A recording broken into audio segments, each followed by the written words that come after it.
Ever think about what it's like to be a politician?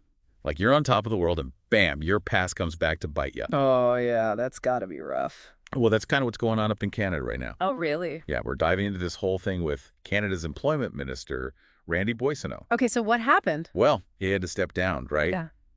And there's this Reuters article from November 20th, 2024 that lays it all out. So just another political resignation? Not really, no. It's way more than that. This one's about identity, like Hmm. who we are Hmm. and representation, Yeah, and the crazy pressure of politics. I bet. Politics can be brutal. So what's the story? So the article says Boissonnault is facing allegations of like misrepresenting his background, Like what? specifically about his claims of Indigenous heritage. He said back in 2018 that he had a Cree great-grandmother. Oh, wow. Yeah, but then just last week, he changed his tune. What'd he say? He said he doesn't actually have Indigenous ancestry. Wow, that's a big deal. Especially these days, right? With representation and all.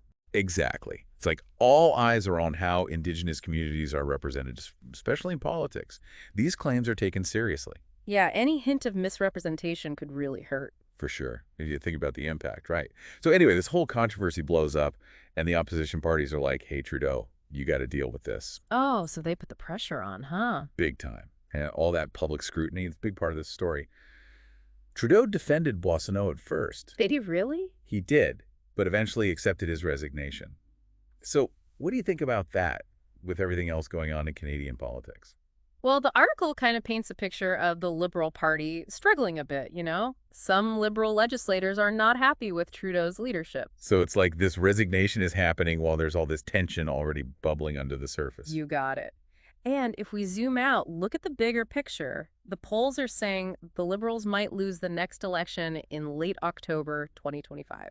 This whole incident could add fuel to that fire, make them look unstable, and that could hurt them at the polls. Like a domino effect. One thing leads to another and another.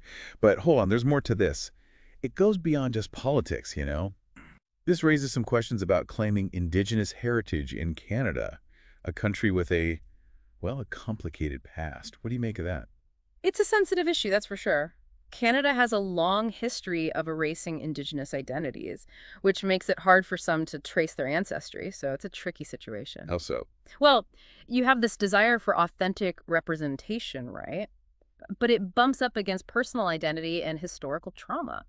It's complicated. Man, you're right. This isn't just about one politician. It's about a much bigger conversation. Totally. It's about representation, accountability, and how a nation deals with its past. These are big questions. They really are. And, it's not just a Canadian thing. These controversies about heritage and belonging are popping up all over the world. It shows how much we need open dialogue and understanding, especially as we try to make representation more inclusive. Couldn't agree more. So what does all this mean for you listening out there? As we get closer to that 2025 election, keep this story in mind. Could this be a turning point for the Liberals?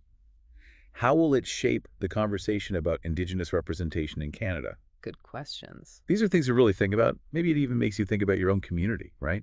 How do we make sure representation is authentic? How do we deal with identity and belonging in a way that's sensitive and fair?